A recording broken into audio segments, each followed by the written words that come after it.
if you are an electric bass player, do not click away. Do yourself a favor. Please do not click away. So that clip that you just saw is directly from the lesson that you're about to watch. And it is obviously Chris Mindoki, one of the most talented, finest, and absolutely funkiest upright bass players on the planet. I was lucky enough to fly Chris over here to Leeds to obviously film a course for Scott's Bass Lessons.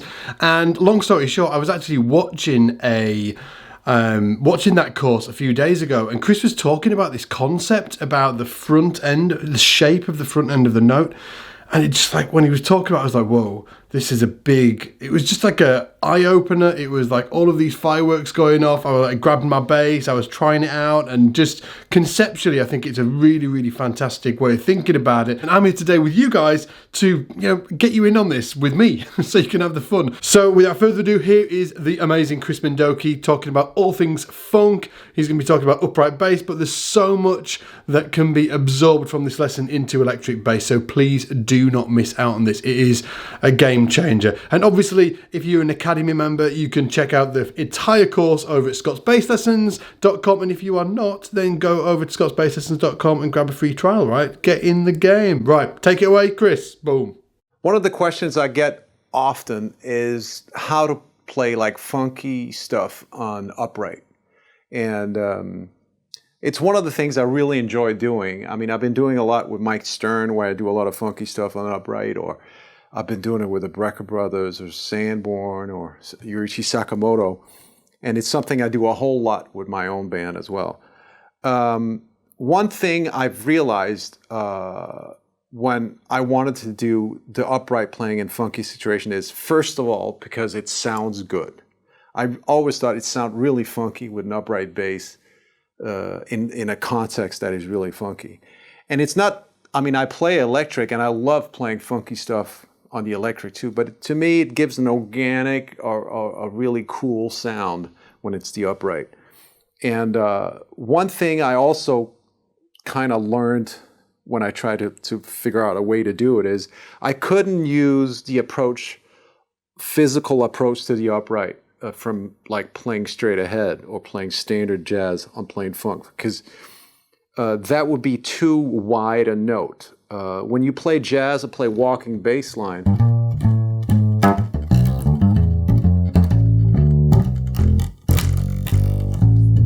it's kind of like a wide, fat, like that kind of vibe, where the front end of the note is round. It's round and fat and wide. But if you use that approach on a funk thing, it won't get funky, because to me, when you play a funky bass line, you need to be more with the bass drum. You need to be crisp, and you want to have more front end of the note. So if I play with the soft, wide approach from jazz in a funky bass line, it would be like, and it's not that funky. You want to be,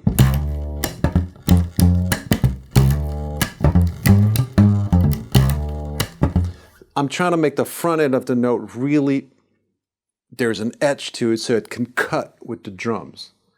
And my whole rhythmic approach to playing a funk or funky bass line or upright, as opposed to playing in a jazz tune, it's a very different approach. When I do a jazz tune, it's the wide area. You have, of course, you have quarter notes, but it's more like the lines across the bars and the wide beat and what happens interactively with the other people in the band. When I play a funk beat, I think it more as anchors. You know, you want to be with the bass drum of the drummer, like, so I try to do that on the drums too, so I can be in the crease, on the bass. I want to be in the crease with the drums. So I aim for that anchor. And the easiest way to start out, if you don't know what an anchor is obviously the one. So.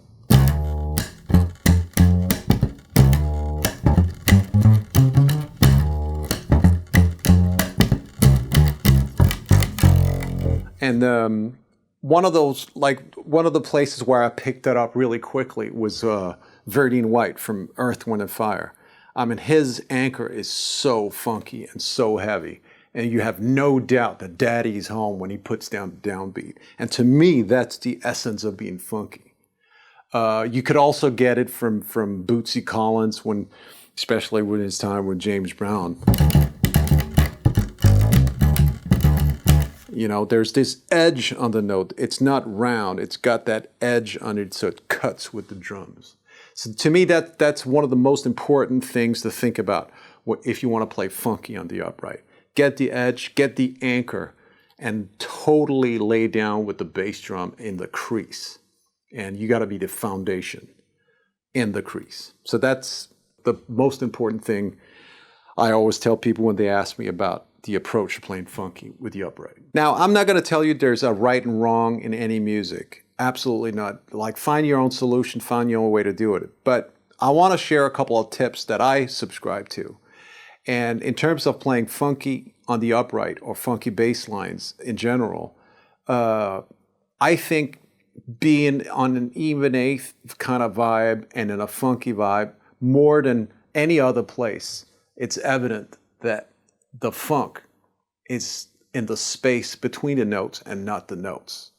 So when you want to create a funky bass line, start out really simple and leave as much space for the drummer and all the rest of the band to create the funk together. So don't pour on a lot of notes. So let's say you have a G7. So if you start out not really sure what's going on and what to do and how to build a bass line, rather play less than too much. And maybe that's just the anchor, which is one. So it could be like, let's say there's a beat. And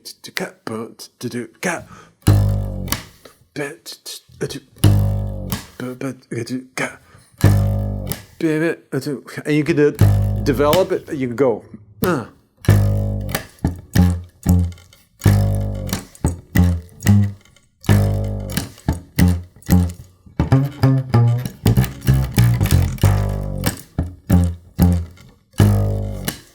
So, and that's really simple, and it leaves space for the rest of them. So start there. If you're in doubt what to play something funky, stick with the anchor and take one note at a time. And, the same goes also if you're more a funk player or a rock player and you want to play a jazz tune and you think you want to do a bunch of notes to create this walking bass line, do the same approach, but just with a different front end of the notes, of course. Just start simple. Just if it's a G7 again, swing. If it's a swing tune, then like boom.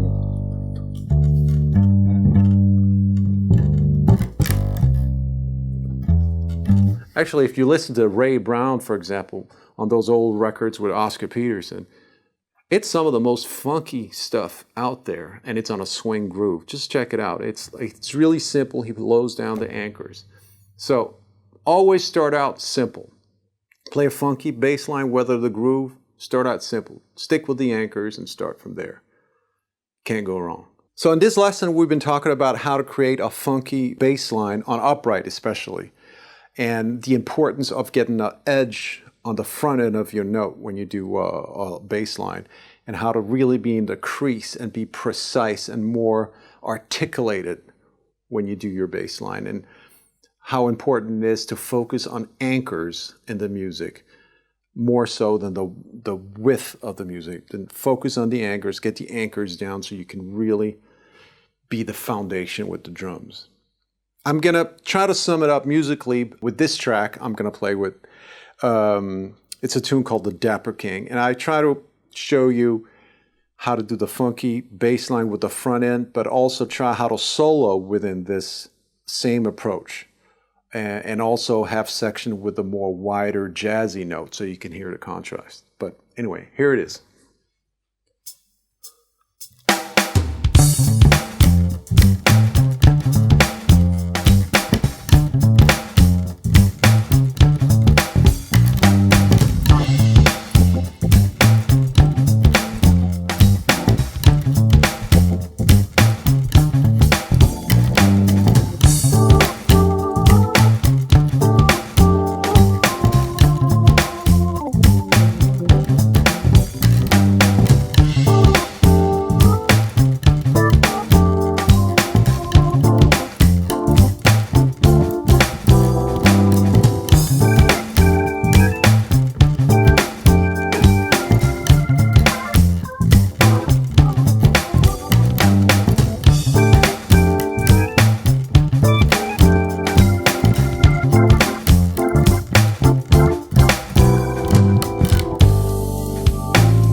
a jazzy way of playing the bass note.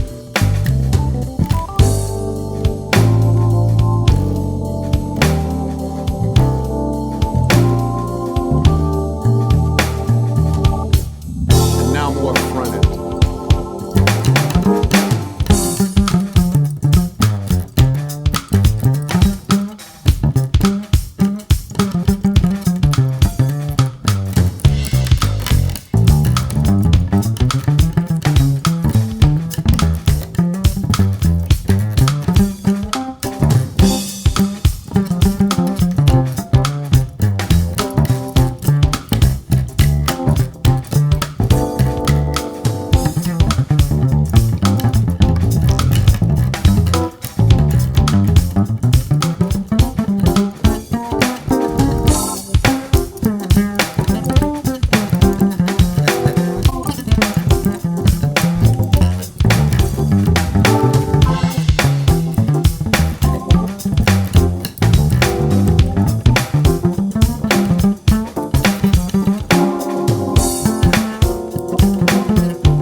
Again, the jazzy approach,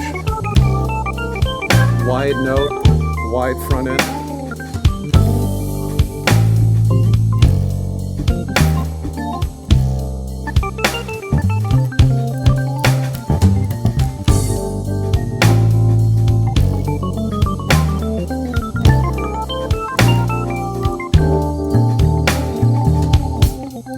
And a tighter front end.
These lessons are for any bass player that wants to expand the playing field in any genre, not only jazz, not only upright playing. Of course, I'll give you tips on how to approach different genres playing upright, how to create the flow and the breath that a bass player needs to create in the music. We cover things like how to play in a jazz standard, how to develop bass lines, how to develop solos, how to play ballads, how to play funky on an upright. I give you tips and tricks. Be less stressed about tempos, modal functions, playing over one chord for an extended period of time without getting lost. The tunes we use as examples in these lessons are jazz standards like Alone Together, My Funny Valentine, and So What. But we also do a little more contemporary funky stuff with tunes of mine called Rain and I Told You So. A lot of students ask me how to focus on developing a theme and how to build a bass line as opposed to just playing notes to fill out the time. So this is what I'm trying to address in these lessons. Hi, my name is Chris Mingdoki. If you're a bass player and want to expand your capabilities in any genre on both the upright and the electric, come check out these lessons and I'll show you how to build better bass lines.